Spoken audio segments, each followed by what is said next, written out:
नमस्कार प्रणाम। हम आप सबके छोट भाई शंभू कुमार समर।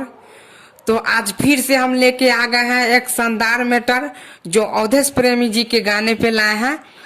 अभी हाल फिलहाल में अवधेश प्रेमी जी का एक गाना बहुत सुपरहिट बवाल आया है।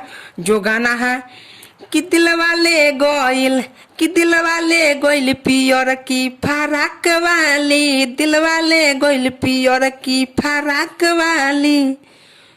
तो फ्रेंड्स, हम यही सॉन्ग पे लाए हैं एक शानदार मैटर जो सुन के आप लोग का हद से ज़्यादा खुशी होगा।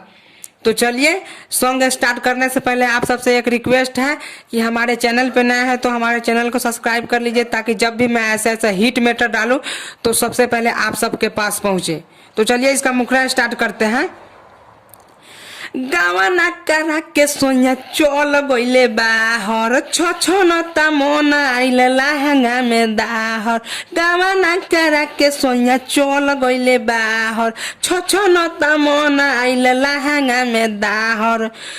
तमुहा मुही फैलल ससुरा से भइल हाला, तमुहा मुही फैलल ससुरा से भइल हाला। त मजा मोरले बा, मजा मोरले बा, मजा मोरले बा छोटका देवर साला, मजा मोरले बा छोटका देवर साला, मजा मोरले बा छोटका देवर साला। तो फ्रेंड्स, ये गाना कैसा लगा आप सबके छोटा सा कमेंट करके जरूर बताएं। अंतरा स्टार्ट करते हैं। अंतरा कैसा है? सुनी जसैया हमर बढ़ी उनकर बीपी, रोहन खराब देवरा देखी मार सीटी। सुनी जसैया हमर बढ़ी उनकर बीपी, रोहन खराब देवरा देखी मार सीटी।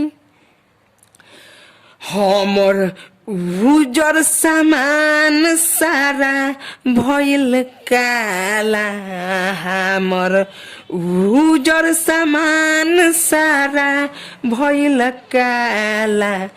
मजा मोरले बा, मजा मोरले बा, मजा मोरले बा छोटका देवर साला, मजा मोरले बा छोटका देवर साला, मजा मोरले बा छोटका देवर साला।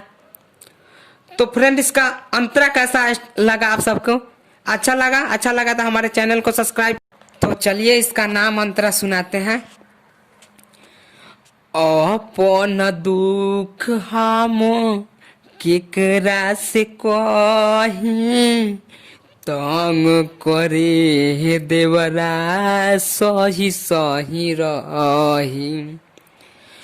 अपन दुख हम केकरा से कही, तंग करे देवरा सही सही रही।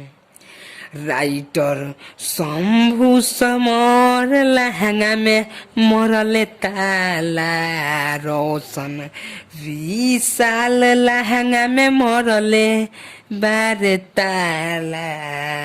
मजा मोरले बा, मजा मोरले बा, मजा मोरले बा छोटका देवर साला, मजा मोरले बा छोटका देवर साला, मजा मोरले बा छोटका देवर साला।